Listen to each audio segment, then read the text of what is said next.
In this video, I'm going to talk about art education today, contemporary art education today, which tries to mimic the old masters, and why it fails. Why I have never seen one good painting or one good drawing from any of these academies, and I'll tell you the reason why. The reason why is because they do not understand painting of the past, and they do not understand drawing. They think drawing is copying. When you draw, you're trying to understand the world. You are actually trying to perceive and understand the world. You're not copying a specific method. That leads to bad artwork. And the reason why is because you are just going through the motions. You're not really looking. You're not really trying to express the three-dimensional reality you experience, which has form, depth, space, light. You are copying a method, and they see a great old master painting as something which is illusionistic, but they do not understand old master painting or paintings of the 19th century, because the paintings of the 19th century and drawing of the 19th century is about form, not about illusion. Painting became too illusionistic, not observational, too illusionistic, and this is why people like Degas complained about academic painting. And Degas was an admirer of Ingres, because the simplicity of form was missing from the drawings. And you can see here, in this drawing, by a student of the Art Renewal Center, it is photographic, it has no form, it has no depth, no form at all. It totally misunderstands what drawing is. And it's not about realism. That's another mistake which people make. It's about, you can have great painting which is extremely realistic, like Velázquez, like Ribera, like Fortuny. This image is a painting by Fortuny, a copy of Ribera by Fortuny, and it's full of form. So it's not about how realistic it is or how unrealistic it is. It's about the artist in the past, prior to the 20th century, was able to see form. And they are not doing that now, they are copying. And this is because of photography. And they're misunderstanding what painting of the past is. The painting of the past was not a photograph. It was a construction of the visual experience. So let's have a look.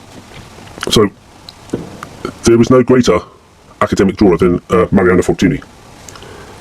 But his drawings are great academic drawings. A time in the academy did the best academic drawings that they have been done, and then he was the most famous artist of that time, or the most famous artist of that time, Fortuny, and this is one of his studies. That is fine art painting. It's full of form, full of structure. This is fine art. It's full of form values, beautiful form values. It comes from his experience, his perception, his experience of looking, not copying. And it's very hard to explain this in the internet age with internet teachers on YouTube, and they are giving bad advice to people, and it's difficult to watch how these people giving advice on drawing and painting, because what they're doing is copying photos. So here you have a beggar by Fortuny, but Fortuny's work was very small and very loose, very expressive and full of form. The Art Renewal Center is a complete failure. I have never seen a good painting from the Art Renewal Center or a good drawing. It is all copying, photographic copying. They think that painting is about a photographic illusion and copy. It is not. Painting has form values. This is what European painting is about. That's why you had Michelangelo, who was a sculptor and a painter. And these paintings are full of form and weight, and they're not illusionistic. A Michelangelo painting is not illusionistic like this, like these photographic paintings, but these photographic paintings are completely flat. They are not experiencing what they see for themselves. They are copying.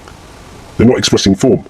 Form values is your experience of what you see, what you experience, the 3 dimensions into the 2 dimensions, not 2 dimensions into the 2 dimensions. It's not copying, as I've tried to repeat so many times in my videos, but people do not understand it. And it's because of internet education and channels like Florent Farget, who paints all these paintings from photographs, and even he doesn't understand what drawing is, because drawing is not copying. It's actually your own experience of the subject, and then you translate what you see. You comprehend what you see, you express what you see, and that expression always involves with your engagement of the 3 dimensions and how you can translate that into the 2 dimensions of a drawing, of the language of drawing and painting, which is a flat surface.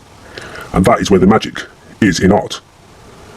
And so here is a quote from Harold Speed, who was a painter of the turn of the century, who painted in a traditional manner, and he says, by far the most important thing in drawing is form.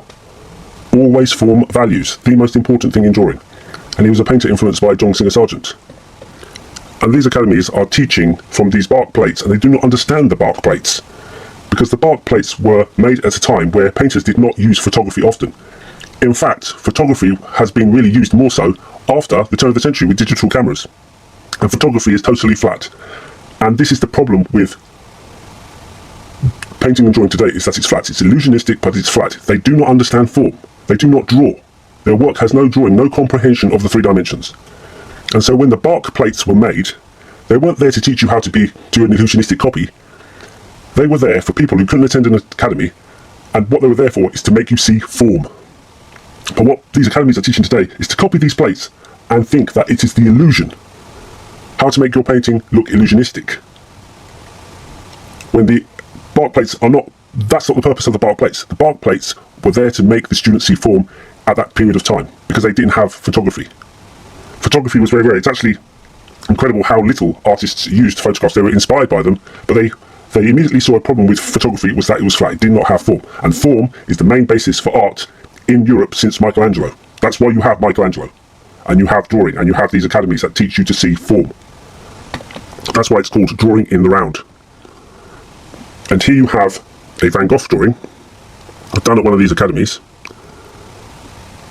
and what you see is that it's full of form. And even Van Gogh's interpretation of the bark plates is full of form. Everything is form. And it doesn't matter about the proportions being out, but this leg is too long. But it's a good drawing because he expresses form values. He is actually looking and expressing the form from his own experience. Painters of the 19th century were always taught form is the most important thing, not the illusion. Form values. It is not. That's why I say in my other videos, it's not a copying contest. It's a truth contest. It's the truth of your perception, of understanding the truth of your perception. And the painting doesn't have to be ultra realistic. So an artist like Matisse would try to draw flat, but he would always see it in terms of form values, because that's how he was trained in the 19th century, the same as Picasso. So if you look at this drawing, it's all about form. And what he's doing is he's using the most simplest way of lines without shadow to express form. But it's still express form. You can still see he's perceiving form, space, colour, tone. That's what painting is. It's the expression, your own eyes of looking at the world and expressing the world, expressing its depth, its form, its light, its colour. And because of that, it is something which is infinite and cannot be mastered completely. There's always a different way to see the world and understand it. It is not, that's why I say, Sargent said, copy the old masters and then forget them, and you have to see the world for yourself as an artist. That's the whole point of it. That's where the expressive vitality is. As you see, again, in this Picasso, everything is form. Everything is form values. Even the most flattest, simplest Picasso, he still understands form, because that's how he was trained to look. And that's what really the tradition of drawing is that form values, that engagement with the three dimensions, your experience of it. That's what drawing is. And it is in that experience where you find the truth of art, of painting and drawing, where you can draw these forms. It's not copying photography, and it's not about realism or non-realism. It's about drawing form. It's about interpreting the world as you see it. That's why Picasso maybe even did this from a photo, but you can see how everything is converted into form values, form and space. So the bark plates were made in 1866, and they were not there to teach you how to do an illusionistic copy. They were there to make you see form, because that is the European tradition, which comes from Michelangelo. He was a sculptor and a painter, and his paintings are not illusionistic. Michelangelo's paintings are not illusionistic, but they're full of form. He wants to express form, and that's what drawing is. And that's why drawing has had such an important role in European painting. It's also to do with your perception of the world. If you think of Albrecht Dürer's drawings of nature, he's really trying to understand nature, not copy, not have an illusionistic contest. He's actually trying to understand what he sees, and he conveys that through his own experience. And through that experience, he tries to understand the form of what he draws and what he paints. And that's why there's such vitality in that work, it looks tightly drawn, because it's all about observation. His observation is not lazy. Drawing is a form of construction. So this English painter, William Coldstream, who then influenced Uranuglo. Now, you don't have to paint like them. I don't advocate that anybody paints like anybody else. But what you do is, if you want to be a true fine art painter in the true tradition, you draw. You draw and you understand form. And you express form, and you don't with extreme caution people who give you the recipe method, because the painting is not a recipe method, it's an understanding method. You have to understand what you paint and what you draw. And you can see here how he's trying to understand the forms.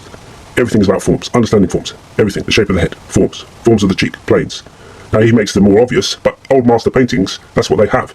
Form, everything's full of form. It's not photography, it's not copying. It's a form business, it's like sculpting. You sculpt when you draw, you sculpt space, and you sculpt the space, you sculpt the object, and you have light falling on the object. It is all about form values. And this is why these academies are wrong, and they're teaching people badly, and none of their work works. I've never seen a good painting by the Art Renewal Center or any American painter of that style, because they're using photographs, they do not understand form, and they think painting's copying. And that's what the majority of teachers on the internet are teaching, and it's not good practice. Good practice is drawing space, drawing form, drawing from your perceptions, and trying to understand the world, and trying to develop how you experience it as an artist, and how you can convey that. And that's where the truth is in painting. So, and somebody asked William Coldstream what was the most important thing about art, and he said touch. And that's another thing the great artists have. They have this incredible touch, and it can vary. You can have like Van Gogh, who has a very hard, determined touch, like he's desperately wanting to carve that figure onto the drawing. And you see here in this Caravaggio, everything is form, everything. The skull, the head, form values. It is sculpting. He's like sculpting that old man onto the painting, not copying, not flat. It's not flat. There's always huge depth from here to here. You feel the form of the books, of the table, of the cloth, the skull. That's why people who try to mimic Caravaggio for photos always fail. Technology makes bad paintings. Technology is rubbish at painting. It can only give you a photographic copy, which is flat, has no drawing. It does not comprehend what it's actually looking at. And that's what the human mind does. And the human mind is full of also what you feel while you do it. The mystery of the experience that you're alive and that you're drawing and that you're perceiving, and that you can relate that in a painting. Thank you.